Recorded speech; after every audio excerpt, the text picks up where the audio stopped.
top of it, y'all. Listen, this is the book I'm currently reading right now, The Richest Man in Babylon. And I think the whole book is relevant to what I'm gonna share with y'all today, but there's a specific paragraph, if you will, that I wanted to share with y'all as it pertains to taking care of home, making sure that your home base is straight. And I remember I had a mentor of mine who was like a big brother to me when I lived in Las Vegas.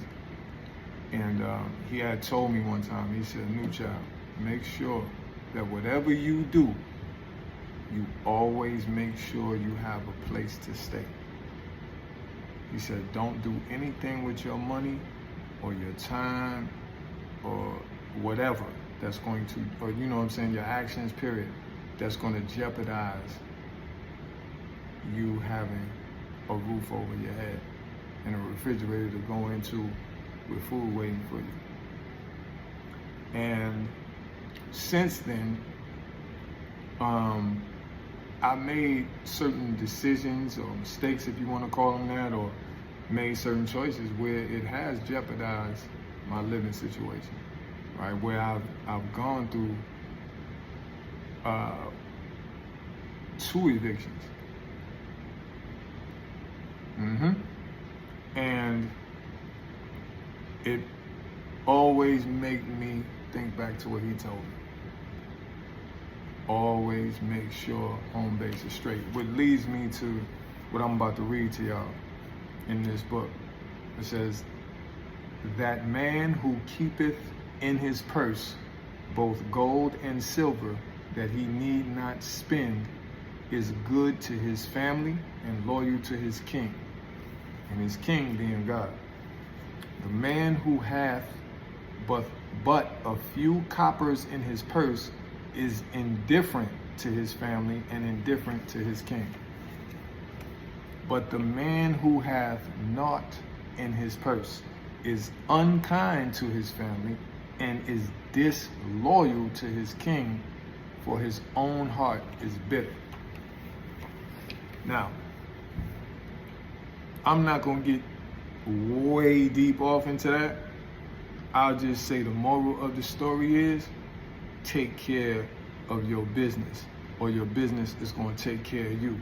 And if you truly want to show your gratitude, you truly want to show how appreciative you are of the knowledge, of the wisdom, of the experiences, of the growth that God has given you in your life, then you will take care of home. You will take care of business. You will take care of yourself first and foremost, and you will make the choices and decisions that will make your king, if you will, in reference to God, proud of you, knowing that you're putting yourself in a position that no matter what happens out there, no matter what happens with other family members, no matter what happens in your relationship with a woman or a man, ladies and gentlemen, you will be straight. Your home base will be taken care of as far as your physical home, but also your credit is in order, right? Your finances overall, but in particular things like your credit. You have money in your checking account to pay your bills and otherwise. You have money in your savings. If you have investments, stocks, real estate investments, land, intellectual properties, copyrights, royalties coming to you, books, music, clothing line, hair salon, whatever. Just make sure that there's more coming in than going out, and make sure that your living situation, your home base, you and your family always remain straight. So that's the message for today on this magnificent Monday, December 1st, 2020 live. I hope, and I ain't gonna say I hope, I know that this message has reached the ears, the eyes, the hearts, and the minds of those who truly value it and deserve it. And I'm just a vessel bringing it, to you in real time. So take that and run with it, y'all. One love. Take care at home.